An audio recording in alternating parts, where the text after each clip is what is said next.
1999. That's the last time the New York Knicks played for a championship. Who would they lose to? The San Antonio Spurs.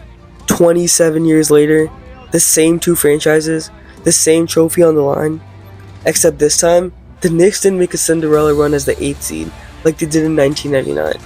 They dominated the entire Eastern Conference in historical fashion, which we'll get into a bit later. In San Antonio, on the other hand, well, they have a generational talent. A 22-year-old alien, Victor Wembanyama. This guy is 7'4", doing things which we've never seen before. Just look at this logo 3 he hit in Game 1. 5-on-4. Wemby's gonna pull a deep 3. And it's not just Wemby for the Spurs. They've got a terrifying young core. De'Aaron Fox, Stephon Castle, Dylan Harper, Vassell. This team isn't just Wemby. They're loaded. And they had to go through the number 1 seed in the West just to get here, beating OKC in Game 7 at home. Nobody had this finals. Not one person. Here's what you need to understand before we even start talking about basketball. Both number 1 seeds are gone. OKC in the West, best record in the league, the team everyone had going back-to-back, including me, yeah, they're eliminated. In the East, Detroit had the 1 seed. Cleveland knocked them out in 7 games to get to the Western Conference Finals. But what happened after that? Well, that was quite literally a crime scene. New York swept Cleveland 4-0 with an average margin of victory of over 19 points. And although some people might believe Cleveland might have won the series analytically, well, the New York Knicks are the ones who are actually moving on to the NBA Finals. And it wasn't just that series that the Knicks dominated their opponent. Go back to the second round, the Knicks beat Philly 137-98 in Game 1. 137 points in a playoff game. They won the series 4-0 too. Before that, they beat Atlanta in 6. Just to put into perspective how insane this Knicks run is, 11 wins, 0 losses in their last 11 games, plus a 271 point differential entering the NBA Finals. That's the greatest 11 game stretch any team has ever gone on in the last 80 years. Regular season or playoffs, no one has ever done it.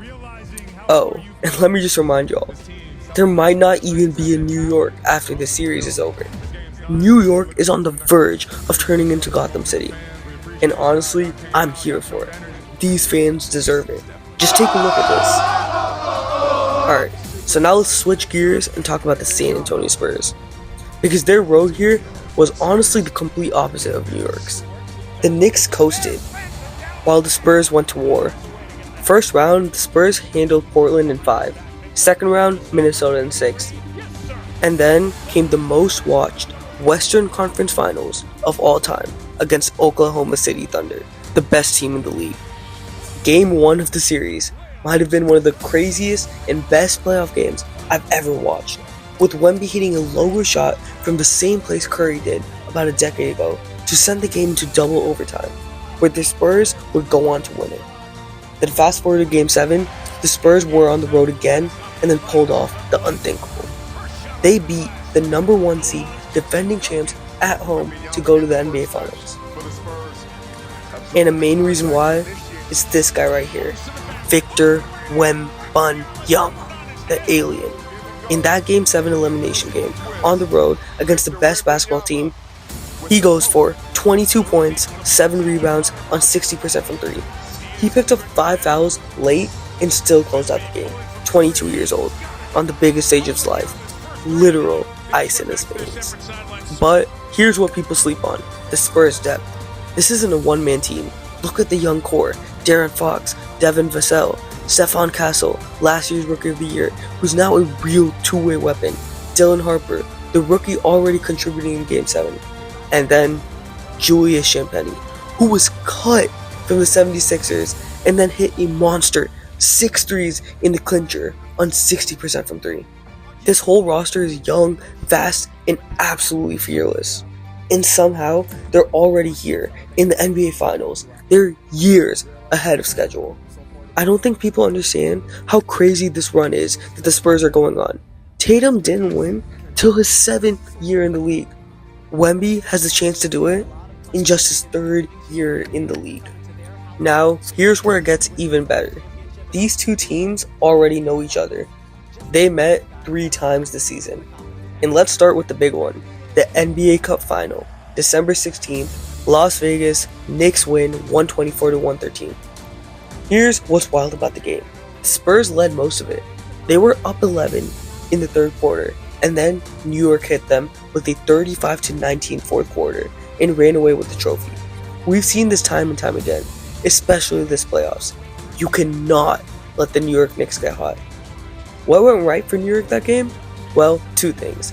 First, OG Anunoby went off for 28 points, and he had 5 threes. Brunson, on the other hand, had 25 points of his own and 8 assists, and he took home the NBA Cup MVP.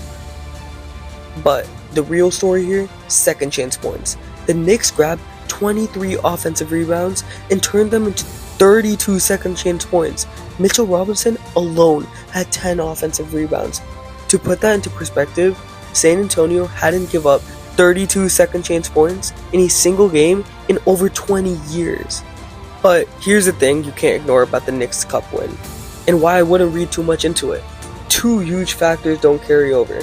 One, and the obvious one, OG Anunoby dropped 28 points on 5 threes. That was his game. That's what won it. But let's be honest, are you betting on OG to go for 28 again? I know I'm not. That's his ceiling, not his average.